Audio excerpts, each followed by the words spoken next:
Everyone, আমরা তো অনেক রকম সবজি খাই।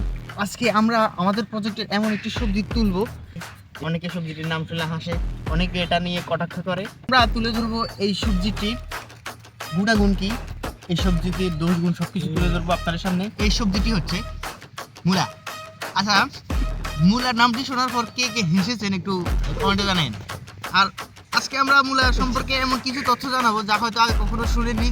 এতে আমরা তাই বলে চেক করে এই বেটা ভিডিওতে ডিস্টার্ব করে ভিডিও। মূলাটি দেখুন কি সুন্দরভাবে ছড়িয়ে আছে, যেন মনে হচ্ছে খুব সুন্দর একটি ফুল। এখন আমরা এই মূলাটি তুলবো। মূলা দিলে কেটে দেখা যায় খালি মুসরে তুলিলাম। আচ্ছা, তাহলে আমাদের প্রজেক্টের সভাপতি সহসভাপতি মিলে আমরা এই প্রথম মূলাটি তুলবো। আমিরে জামাত নিয়ে আমরা এই মূলাটি তুলবো।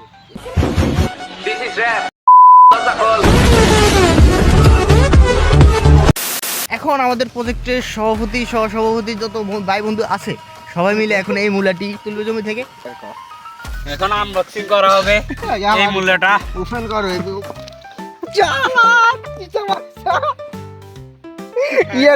এত ছোট ক্যামেরা দেখুন, একদম বিষ মুক্ত সতেজ মূলা। নিজের হাতে লাগানো সবজি যখন এভাবে সামনে থেকে বড় হতে দেখি তখন অন্যরকম একটি তৃপ্তি লাগে।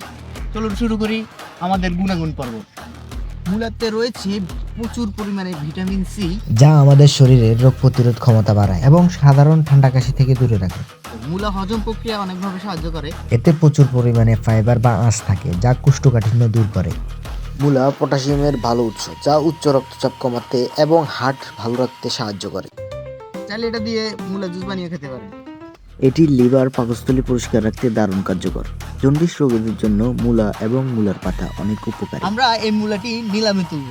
আমাদের যে প্রজেক্টের সদস্যদাতা সভাপতি যারা আছে তাদের মধ্যে মূলাটি নিলামে তুলব।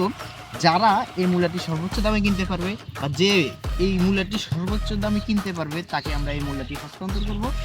আর কৃষককে ভালোবাসি।